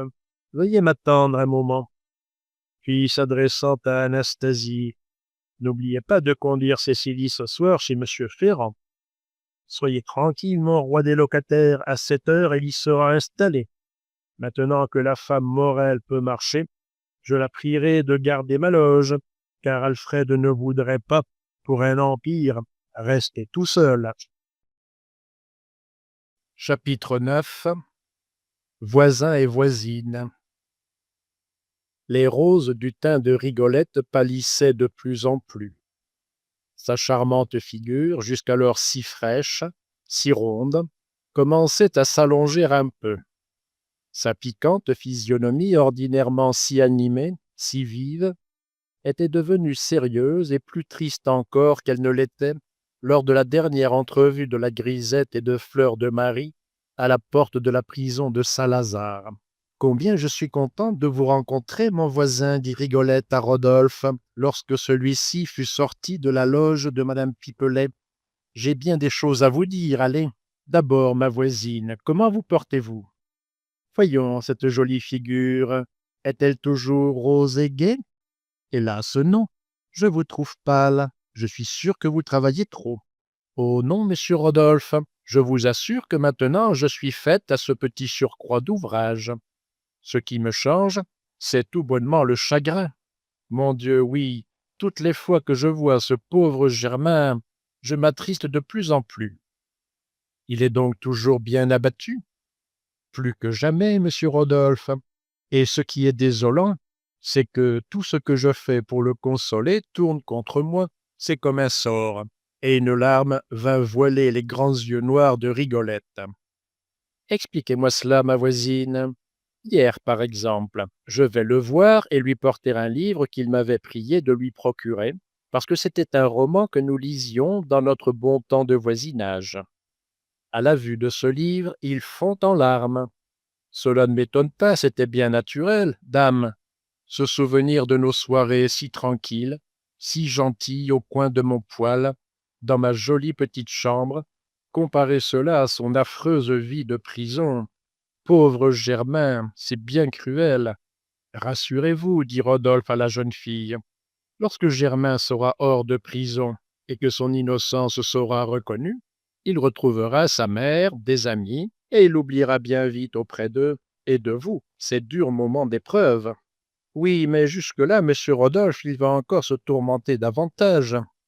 Et puis, ce n'est pas tout. Qu'y a-t-il encore? Comme il est le seul honnête homme au milieu de ces bandits, ils l'ont en grippe, parce qu'il ne peut pas prendre sur lui de frayer avec eux. Le gardien du parloir, un bien brave homme, m'a dit d'engager Germain, dans son intérêt, à être moins fier, attaché de se familiariser avec ces mauvaises gens. Mais il ne le peut pas, c'est plus fort que lui, et je tremble qu'un jour ou l'autre, on ne lui fasse du mal. Puis, s'interrompant tout à coup, et essuyant une larme, Rigolette reprit. Mais voyez donc, je ne pense qu'à moi, et j'oubliais de vous parler de la Goualeuse. De la Goualeuse, dit Rodolphe avec surprise. Avant-hier, en allant voir Louise à Saint-Lazare, je l'ai rencontrée. La Goualeuse? Oui, monsieur Rodolphe. À Saint-Lazare? Elle en sortait avec une vieille dame. C'est impossible, s'écria Rodolphe stupéfait. Je vous assure que c'était bien elle, mon voisin. Vous vous serez trompé. Non, non, quoiqu'elle fût vêtue en paysanne, je l'ai tout de suite reconnue. Elle est toujours bien jolie, quoique pâle, et elle a le même petit air doux et triste qu'autrefois. Elle, à Paris, sans que j'en sois instruit? Je ne puis le croire. Et que venait-elle faire à Saint-Lazare? Comme moi, voir une prisonnière sans doute. Je n'ai pas eu le temps de lui en demander davantage. La vieille dame qui l'accompagnait avait l'air si grognon et si pressé. Ainsi, vous la connaissez aussi, la Goualeuse, monsieur Rodolphe? Certainement. Alors, plus de doute, c'est bien de vous qu'elle m'a parlé. De moi? Oui, mon voisin. Figurez-vous que je lui racontais le malheur de Louis et de Germain, tous deux si bons et honnêtes, et si persécutés par ce vilain monsieur Jacques Ferrand, me gardant bien de lui apprendre, comme vous me l'aviez défendu, que vous vous intéressiez à eux. Alors la Goualeuse m'a dit que si une personne généreuse, qu'elle connaissait, était instruite du sort malheureux et peu mérité de mes deux pauvres prisonniers, elle viendrait bien sûr à leur secours. Je lui ai demandé le nom de cette personne, et elle vous a nommé, monsieur Rodolphe. C'est elle, c'est bien elle. Vous pensez que nous avons été bien étonnés toutes deux de cette découverte, ou de cette ressemblance de nom? Aussi, nous nous sommes promis de nous écrire si notre Rodolphe était le même. Et il paraît que vous êtes le même, mon voisin. Oui, je me suis aussi intéressé à cette pauvre enfant, mais ce que vous me dites de sa présence à Paris me surprend tellement que si vous ne m'aviez pas donné tant de détails sur votre entrevue avec elle, j'aurais persisté à croire que vous vous trompiez. Mais adieu, ma voisine, ce que vous venez de m'apprendre à propos de la Goualeuse m'oblige de vous quitter. Restez toujours aussi réservé à l'égard de Louise et de Germain, sur la protection que des amis inconnus leur manifesteront lorsqu'il en sera temps. Ce secret est plus nécessaire que jamais. À propos, comment va la famille Morel? De mieux en mieux, monsieur Rodolphe. La mère est tout à fait sur pied maintenant. Les enfants reprennent à vue d'œil. Tout le ménage vous doit la vie, le bonheur. Vous êtes si généreux pour eux. Et ce pauvre Morel, lui, comment va-t-il? Mieux, j'ai eu hier de ses nouvelles. Il semble avoir de temps en temps quelques moments lucides. On a bon espoir de le guérir de sa folie. Allons, courage, et à bientôt, ma voisine. Vous n'avez besoin de rien? Le gain de votre travail vous suffit toujours? Oh oui, monsieur Rodolphe, je prends un peu sur mes nuits et ce n'est guère dommage. Allez, car je ne dors presque plus. Hélas, ma pauvre petite voisine, je crains bien que papa Crétu et Ramonette ne chantent plus beaucoup, s'ils vous attendent pour commencer. Vous ne vous trompez pas, monsieur Rodolphe. Mes oiseaux et moi, nous ne chantons plus, mon Dieu non. Mais tenez, vous allez vous moquer. Eh bien, il me semble qu'ils comprennent que je suis triste. Oui, au lieu de gazouiller gaiement quand j'arrive, ils font un petit ramage si doux, si plaintif, qu'ils ont l'air de vouloir me consoler. Je suis folle, n'est-ce pas, de croire cela, monsieur Rodolphe? Pas du tout. Je suis sûr que vos bons amis les oiseaux vous aiment trop pour ne pas s'apercevoir de votre chagrin. Au fait, ces pauvres petites bêtes sont si intelligentes, dit naïvement Rigolette, très contente d'être rassurée sur la sagacité de ses compagnons de solitude. Sans doute, rien de plus intelligent que la reconnaissance. Allons, adieu. Bientôt, ma voisine, avant peu, je l'espère, vos jolis yeux seront redevenus bien vifs, vos joues bien roses et vos chants si gais si gai que papa Crétu et Ramonette pourront à peine vous suivre. Puissiez-vous dire vrai, monsieur Rodolphe, reprit Rigolette avec un grand soupir. Allons, adieu, mon voisin. Adieu, ma voisine, et à bientôt. Rodolphe, ne pouvant comprendre comment madame Georges avait, sans l'en prévenir, amené ou envoyé Fleur de Marie à Paris, se rendit chez lui pour envoyer un express à la ferme de Bouqueval. Au moment où il rentrait rue Plumet, il vit une voiture de poste s'arrêter devant la porte de l'hôtel. C'était Murph qui revenait de Normandie. Le squire y était allé, nous l'avons dit, pour déjouer les sinistres projets de la belle-mère de madame d'Harville et de Bradamanti son complice. Chapitre 10. Murph et Polidori. La figure de Sir Walter Murph était rayonnante. En descendant de voiture, il remit à un des gens du prince une paire de pistolets, ôta sa longue redingote de voyage, et, sans prendre le temps de changer de vêtements, il suivit Rodolphe qui, impatient, l'avait précédé dans son appartement. « Bonne nouvelle, monseigneur, bonne nouvelle !» s'écria le squire lorsqu'il se trouva seul avec Rodolphe. « Les misérables sont démasqués. Monsieur d'Orbigny est sauvé. Vous m'avez fait partir à temps. 1 heure de retard, un nouveau crime était commis. Et madame d'Harville? Elle est toute à la joie que lui cause le retour de l'affection de son père, et tout au bonheur d'être arrivée, grâce à vos conseils, assez à temps pour l'arracher à une mort certaine. » Ainsi, Polidori était encore une fois le digne complice de la belle-mère de madame d'Harville. Mais quel monstre que cette belle-mère! Quel sang-froid, quelle audace! Et ce Polidori! Ah, monseigneur, vous avez bien voulu quelquefois me remercier de ce que vous appeliez mes preuves de dévouement. J'ai toujours dit les preuves de ton amitié, mon bon Murph. Eh bien, monseigneur, jamais, non, jamais cette amitié n'a été mise à une plus rude épreuve que dans cette circonstance, dit le squire d'un air moitié sérieux, moitié plaisant. Comment cela? Les déguisements de charbonnier, les pérégrinations dans la cité et tutti quanti, cela n'a rien été, monseigneur, rien absolument, auprès du voyage que je viens de faire avec cette infernale Polidori. Que dis-tu? Polidori, je l'ai ramenée. Avec toi? Avec moi. Jugez quelle compagnie. Pendant 12 heures côte à côte, avec l'homme que je méprise et que je hais le plus au monde. Autant voyager avec un serpent, ma bête d'antipathie. Et où est Polidori maintenant? Dans la maison de l'allée des Veuves, sous bonne et sûre garde. Il n'a donc fait aucune résistance pour te suivre? Aucune. Je lui ai laissé le choix d'être arrêté sur le champ par les autorités françaises ou d'être mon prisonnier allée des Veuves. Il n'a pas hésité, tu as eu raison. Il vaut mieux l'avoir ainsi sous la main. Tu es un homme d'or, mon bon Murph. Mais raconte-moi ton voyage. Je suis impatient de savoir comment cette femme indigne et son indigne complice ont été enfin démasqués. Rien de plus simple. Je n'ai eu qu'à suivre vos instructions, à la lettre, pour terrifier et écraser ces infâmes. Dans cette circonstance, monseigneur, vous avez sauvé, comme toujours, des gens de bien et puni des méchants. Noble providence que vous êtes. Sir Walter, rappelez-vous les flatteries du baron de Graune, dit Rodolphe en souriant. Allons, soit, monseigneur. Je commencerai donc, ou plutôt, vous voudrez bien lire d'abord cette lettre de madame la marquise d'Harville, qui vous instruira de tout ce qui s'est passé avant que mon arrivée ait confondu Polidori. Une lettre, donne vite. Murph, remettant à Rodolphe la lettre de la marquise, ajouta.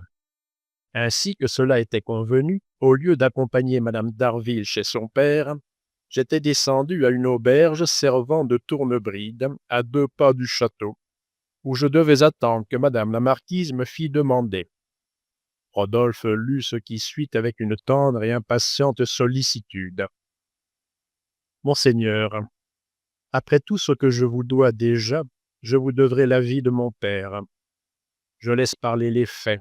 Ils vous diront mieux que moi quel nouveau trésor de gratitude envers vous je viens d'amasser dans mon cœur. Comprenant toute l'importance des conseils que vous m'avez fait donner par Sir Walter Murph, qui m'a rejointe sur la route de Normandie, presque à ma sortie de Paris, je suis arrivé en toute hâte au château des Aubiers. Je ne sais pourquoi la physionomie des gens qui me reçurent me parut sinistre. Je ne vis parmi eux aucun des anciens serviteurs de notre maison. Personne ne me connaissait. Je fus obligé de me nommer. J'appris que depuis quelques jours mon père était très souffrant et que ma belle-mère venait de ramener un médecin de Paris. Plus de doute, il s'agissait du docteur Polidori. Voulant me faire conduire à l'instant auprès de mon père, je demandai où était un vieux valet de chambre auquel il était très attaché. Depuis quelque temps, cet homme avait quitté le château. Ces renseignements m'étaient donnés par un intendant qui m'avait conduite dans mon appartement, disant qu'il allait prévenir ma belle-mère de mon arrivée. Était-ce illusion, prévention? Il me semblait que ma venue était même importune aux gens de mon père. Tout dans le château me paraissait morne, sinistre. Dans la position d'esprit où je me trouvais, on cherche à tirer des inductions des moindres circonstances. Je remarquai partout des marques de désordre, d'incurie, comme si on avait trouvé inutile de soigner une habitation qui devait être bientôt abandonnée. Mes inquiétudes, mes angoisses augmentaient à chaque instant. Après avoir établi ma fille et sa gouvernante dans mon appartement, j'allais me rendre chez mon père lorsque ma belle-mère entra. Malgré sa fausseté, malgré l'empire qu'elle possédait ordinairement sur elle-même, elle parut atterrée de ma brusque arrivée. « Monsieur d'Orbigny ne s'attend pas à votre visite, madame, me dit-elle. Il est si souffrant qu'une pareille surprise lui serait funeste.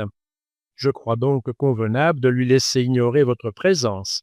Il ne pourrait aucunement se l'expliquer et... » Je ne la laissai pas achever. « Un grand malheur est arrivé, madame, lui dis-je. Monsieur d'Harville est mort, victime d'une funeste imprudence. Après un si déplorable événement, je ne pouvais rester à Paris chez moi, et je viens passer auprès de mon père les premiers temps de mon deuil. »« Vous êtes veuve? Ah, c'est un bonheur insolent, s'écria ma belle-mère avec rage. D'après ce que vous savez du malheureux mariage que cette femme avait tramé pour se venger de moi, vous comprendrez, monseigneur, l'atrocité de son exclamation. C'est parce que je crains que vous ne vouliez être aussi insolemment heureuse que moi, madame, que je viens ici, lui dis-je, peut-être imprudemment. Je veux voir mon père. Cela est impossible en ce moment, me dit-elle en pâlissant. Votre aspect lui causerait une révolution dangereuse. Puisque mon père est si gravement malade, m'écriai-je, comment n'en suis-je pas instruite? Telle a été la volonté de M. d'Orbigny, me répondit ma belle-mère. Je ne vous crois pas, madame, et je vais m'assurer de la vérité, lui dis-je, en faisant un pas pour sortir de ma chambre.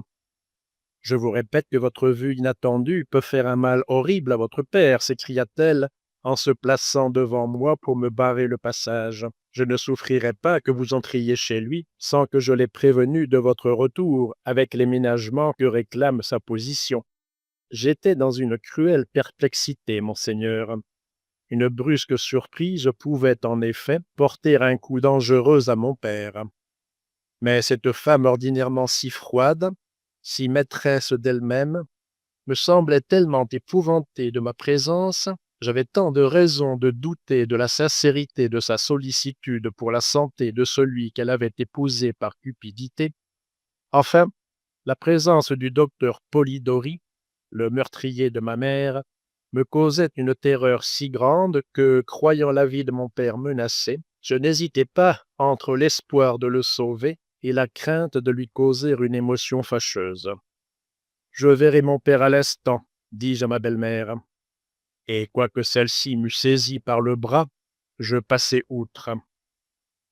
Perdant complètement l'esprit, cette femme voulut, une seconde fois, presque par force, m'empêcher de sortir de ma chambre.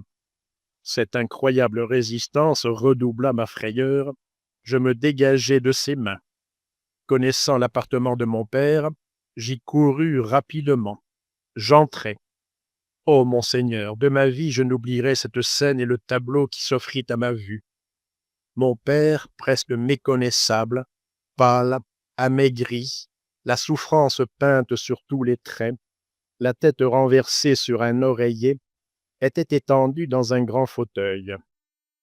Au coin de la cheminée, debout auprès de lui, le docteur Polidori s'apprêtait à verser dans une tasse que lui présentait une garde-malade quelques gouttes d'un liquide contenu dans un petit flacon de cristal qu'il tenait à la main. Sa longue barbe rousse donnait une expression plus sinistre encore à sa physionomie. J'entrai si précipitamment qu'il fit un geste de surprise, échangeant un regard d'intelligence avec ma belle-mère qui me suivait en hâte, et au lieu de faire prendre à mon père la potion qu'il lui avait préparée, il posa brusquement le flacon sur la cheminée. Guidé par un instinct dont il m'est encore impossible de me rendre compte, mon premier mouvement fut de m'emparer de ce flacon. Remarquant aussitôt la surprise et la frayeur de ma belle-mère et de Polidori, je me félicitai de mon action. Mon père, stupéfait, semblait irrité de me voir, je m'y attendais. Polidori me lança un coup d'œil féroce. Malgré la présence de mon père et celle de la garde-malade, je craignis que ce misérable, voyant son crime presque découvert, ne se portât contre moi à quelque extrémité. Je sentis le besoin d'un appui dans ce moment décisif. Je sonnai. Un des gens de mon père accourut.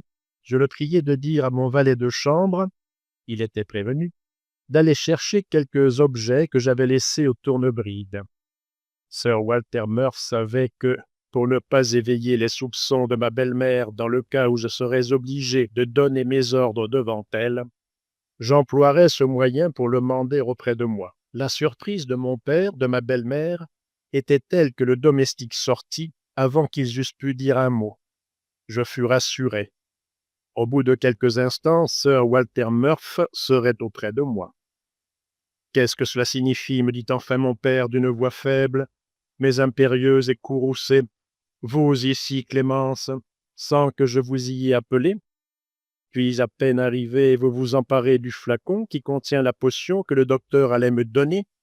M'expliquerez-vous cette folie ? » « Sortez, dit ma belle-mère à la garde-malade. Cette femme obéit. « Calmez-vous, mon ami, reprit ma belle-mère en s'adressant à mon père. Vous le savez, la moindre émotion pourrait vous être nuisible. Puisque votre fille vient ici malgré vous, et que sa présence vous est désagréable, donnez-moi votre bras, je vous conduirai dans le petit salon. Pendant ce temps-là, notre bon docteur fera comprendre à Madame d'Harville ce qu'il y a d'imprudent, pour ne pas dire plus, dans sa conduite. » Et elle jeta un regard significatif à son complice. Je compris le dessein de ma belle-mère. Elle voulait emmener mon père et me laisser seul avec Polidori, qui, dans ce cas extrême, aurait sans doute employé la violence pour m'arracher le flacon qui pouvait fournir une preuve évidente de ses projets criminels. « Vous avez raison, dit mon père à ma belle-mère, puisqu'on vient me poursuivre jusque chez vous, sans respect pour mes volontés, je laisserai la place libre aux importuns. » Et se levant avec peine, il accepta le bras que lui offrait ma belle-mère et fit quelques pas vers le petit salon. À ce moment, Polidori s'avança vers moi, mais me rapprochant aussitôt de mon père, je lui dis « Je vais vous expliquer ce qu'il y a d'imprévu dans mon arrivée et d'étrange dans ma conduite. Depuis hier, je suis veuve. Depuis hier, je sais que vos jours sont menacés, mon père. » Il marchait péniblement courbé. À ces mots, il s'arrêta, se redressa vivement, et me regardant avec un étonnement profond, il s'écria « Vous êtes veuve ? Mes jours sont menacés. Qu'est-ce que cela signifie ? Et qui ose menacer les jours de M. d'Orbigny, madame ?» me demanda audacieusement ma belle-mère. « Oui, qui les menace ?» ajouta Polidori. « Vous, monsieur. Vous, madame, répondis-je. »« Quelle horreur !» s'écria ma belle-mère en faisant un pas vers moi. « Ce que je dis, je le prouverai, madame, lui répondis-je. »« Mais une telle accusation est épouvantable !» s'écria mon père. « Je quitte à l'instant cette maison, puisque j'y suis exposé à de si atroces calomnies, dit le docteur Polidori, avec l'indignation apparente d'un homme outragé dans son honneur. Commençant à sentir le danger de sa position, il voulait fuir sans doute. Au moment où il ouvrait la porte, il se trouva face à face avec Sir Walter Murph. Rodolphe, s'interrompant de lire, tendit la main au squire et lui dit « Très bien, mon vieil ami, ta présence a dû foudroyer ce misérable. » C'est le mot, monseigneur, il est devenu livide et a fait 2 pas en arrière en me regardant avec stupeur. Il semblait anéanti, me retrouver au fond de la Normandie. Dans un moment pareil, il croyait faire un mauvais rêve. Mais continuez, monseigneur, vous allez voir que cette infernale comtesse d'Orbigny a eu aussi son tour de foudroiement, grâce à ce que vous m'aviez appris de sa visite au charlatan Bradamanti Polidori dans la maison de la rue du Temple, car après tout, c'est vous qui agissiez. Ou plutôt, je n'étais que l'instrument de votre pensée. Aussi, jamais, je vous le jure, vous ne vous êtes plus heureusement et plus justement substitué à l'indolente Providence que dans cette occasion. » Rodolphe sourit et continua la lecture de la lettre de madame d'Harville. À la vue de Sir Walter Murph, Polidori resta pétrifié. Ma belle-mère tombait de surprise en surprise. Mon père, ému de cette scène, affaibli par la maladie, fut obligé de s'asseoir dans un fauteuil. Sir Walter ferma à double tour la porte par laquelle il était entré et se plaçant devant celle qui conduisait à un autre appartement, afin que le docteur Polidori ne pût s'échapper, il dit à mon pauvre père avec l'accent du plus profond respect « Mille pardons, monsieur le comte, de la licence que je prends, mais une impérieuse nécessité dictée par votre seul intérêt, et vous allez bientôt le reconnaître, m'oblige à agir ainsi. Je me nomme Sir Walter Murph, ainsi que peut vous l'affirmer ce misérable, qui, à ma vue, tremble de tous ses membres. Je suis le conseiller intime de son Altesse royale, Monseigneur le Grand-Duc Graignant de Gerolstein. » « Cela est vrai, dit le docteur Polidori en balbutiant, éperdu de frayeur. Mais alors, monsieur, que venez-vous faire ici? Que voulez-vous? Sir Walter Murph, repris-je, en m'adressant à mon père, vient se joindre à moi pour démasquer les misérables dont vous avez failli être victime. Puis, remettant à Sir Walter le flacon de cristal, j'ajoutai « J'ai été assez bien inspiré pour m'emparer de ce flacon, au moment où le docteur Polidori allait verser quelques gouttes de la liqueur qu'il contient dans une potion qu'il offrait à mon père. Un praticien de la ville voisine analysera devant vous le contenu de ce flacon. Et s'il est prouvé qu'il renferme un poison lent et sûr, dit Walter Murph à mon père, il ne pourra plus vous rester de doute sur les dangers que vous courriez et que la tendresse de madame votre fille a heureusement prévenu. Mon pauvre père regardait tour à tour sa femme, le docteur Polidori, moi et Sir Walter d'un air égaré. Ses traits exprimaient une angoisse indéfinissable.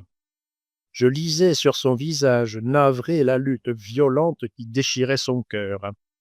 Sans doute, il résistait de tout son pouvoir à de croissants et terribles soupçons, craignant d'être obligé de reconnaître la scélératesse de ma belle-mère. Enfin, cachant sa tête dans ses mains, il s'écria « Oh mon Dieu, tout cela est horrible, impossible. Est-ce un rêve que je fais ?» « Non, ce n'est pas un rêve, » s'écria audacieusement ma belle-mère. « Rien de plus réel que cette atroce calomnie, concertée d'avance, pour perdre une malheureuse femme dont le seul crime a été de vous consacrer sa vie. Venez, venez, mon ami, ne restons pas une seconde de plus ici, » ajouta-t-elle en s'adressant à mon père. « Peut-être votre fille n'aura-t-elle pas l'insolence de vous retenir malgré vous? » « Oui, oui, sortons, » dit mon père hors de lui. « Tout cela n'est pas vrai, ne peut pas être vrai. Je ne veux pas en entendre davantage. Ma raison n'y résisterait pas. D'épouvantable méfiance s'élèverait dans mon cœur, empoisonnerait le peu de jours qui me restent à vivre, et rien ne pourrait me consoler d'une si abominable découverte. » Mon père semblait si souffrant, si désespéré, qu'à tout prix, j'aurais voulu mettre fin à cette scène si cruelle pour lui. Sir Walter devina ma pensée, mais voulant faire pleine et entière justice, il répondit à mon père. Encore quelques mots, monsieur le comte. Vous allez avoir le chagrin, sans doute bien pénible, de reconnaître qu'une femme que vous vous croyiez attachée par la reconnaissance a toujours été un monstre hypocrite. Mais vous trouverez des consolations certaines dans l'affection de votre fille, qui ne vous a jamais manqué. Cela passe toutes les bornes, s'écria ma belle-mère avec rage. Et de quel droit, monsieur, et sur quelle preuve osez-vous baser de si effroyables calomnies? Vous dites que ce flacon contient du poison? Je le nie, monsieur, et je le nierai jusqu'à preuve du contraire. Et lors même que le docteur Polidori aurait, par méprise, confondu un médicament avec un autre, est-ce une raison pour m'accuser d'avoir voulu de complicité avec lui? Oh non, non, je n'achèverai pas. Une idée si horrible est déjà un crime.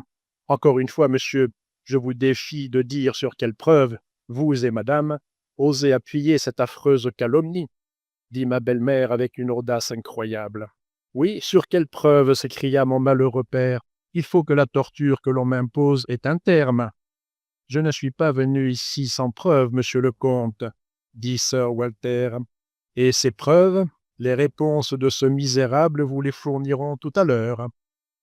Puis Sir Walter adressa la parole en allemand au docteur Polidori, qui semblait avoir repris un peu d'assurance, mais qui la perdit aussitôt. « Que lui as-tu dit » demanda Rodolphe au squire en s'interrompant de lire.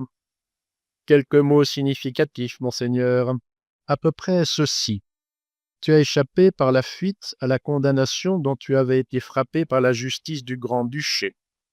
Tu demeures rue du Temple, sous le faux nom de Bradamanti. On sait à quel abominable métier tu te livres. Tu as empoisonné la première femme du comte. Il y a 3 jours, Madame d'Orbigny est allée te chercher pour t'emmener ici empoisonner son mari. Son Altesse royale est à Paris. Elle a les preuves de tout ce que j'avance. Si tu avoues la vérité, afin de confondre cette misérable femme, tu peux espérer non ta grâce, mais un adoucissement au châtiment que tu mérites.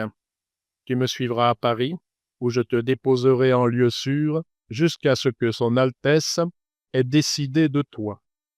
Sinon, de 2 choses l'une, ou son Altesse royale fait demander et obtient ton extradition, ou bien à l'instant même j'envoie chercher à la ville voisine un magistrat. Ce flacon renfermant du poison lui sera remis, on t'arrêtera sur le champ, on fera des perquisitions chez toi rue du Temple. Tu sais combien elles te compromettront, et la justice française suivra son cours. Choisis donc. Ces révélations, ces accusations, ces menaces qu'il savait fonder, se succédant coup sur coup, accablèrent cette infâme qui ne s'attendait pas à me voir si bien instruit. Dans l'espoir d'adoucir la position qu'il attendait, il n'hésita pas à sacrifier sa complice, et me répondit « Interrogez-moi, je dirai la vérité en ce qui concerne cette femme. » Bien, bien, mon digne Murph, je n'attendais pas moins de toi. Pendant mon entretien avec Polidori, les traits de la belle-mère de Madame d'Harville se décomposaient d'une manière effrayante, quoiqu'elle ne comprît pas l'allemand. Elle voyait, à l'abattement croissant de son complice, à son attitude suppliante, que je le dominais. Dans une anxiété terrible, elle cherchait à rencontrer les yeux de Polidori, afin de lui donner du courage ou d'implorer sa discrétion, mais il évitait constamment son regard. Et le comte? Son émotion était inexprimable. De ses doigts crispés, il serrait convulsivement le bras de son fauteuil. La sueur baignait son front. Il respirait à peine. Ses yeux ardents, fixes, ne quittaient pas les miens. Ses angoisses égalaient celles de sa femme. La suite de la lettre de Madame d'Harville vous dira la fin de cette scène pénible, monseigneur.